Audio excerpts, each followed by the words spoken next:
अगर आप भी चाहते हैं कि सनी कुमार का गाना सबसे पहले आप तक पहुंचे, तो चैनल को सब्सक्राइब करें और साथ में बेल आइकन को दबाना ना भूलें।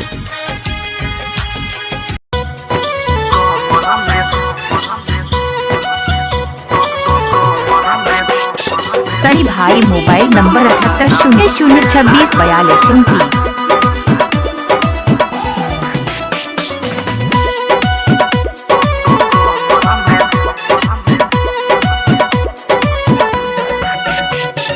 बूते लागल दिया बूते लागल कमरा में दहाड़ा उठे लागल।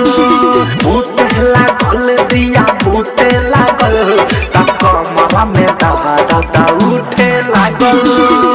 बूते लागल सखी बूते लागल कमरा में दहाड़ा उठे लागल।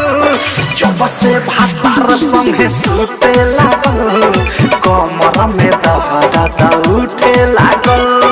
बूटे लागल दिया बूटे लागल कमरा में दहाड़ा उठे लागल।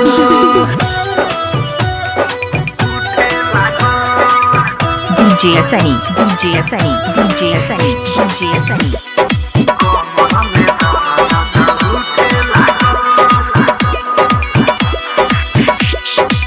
देखे ना ये जे राती के से जे गोदी में लेबे लगा बदे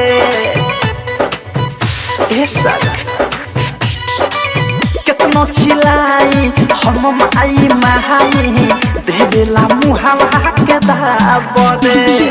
टूटे लागल देहे टूटे लागल लागे परान मोड़ा छूटे लागल। जब से भातार संगे सुते लागल कमरा में दहाड़ा उठे लागल। बूटे लागल दिया बूटे लागल कमरा में दहाड़ा उठे लागल। DJ Sunny, DJ Sunny, DJ Sunny।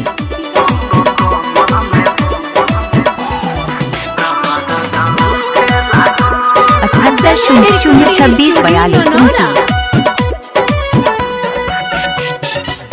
देही में सटा के दोपहर खट के देवे पसीना से भीजल रहाई रे।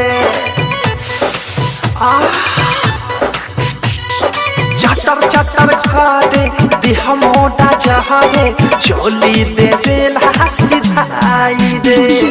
फूटे लागल लुती फूटे लागल कोई ठाके आगे लेखा जुटे लागल। जब से भातार संगे सुते लागल कमरा में दहाड़ा उठे लागल। बूटे लागल दिया बूटे लागल कमरा में दहाड़ा उठे लागल। क्या नाम है? DJ Sunny, DJ Sunny।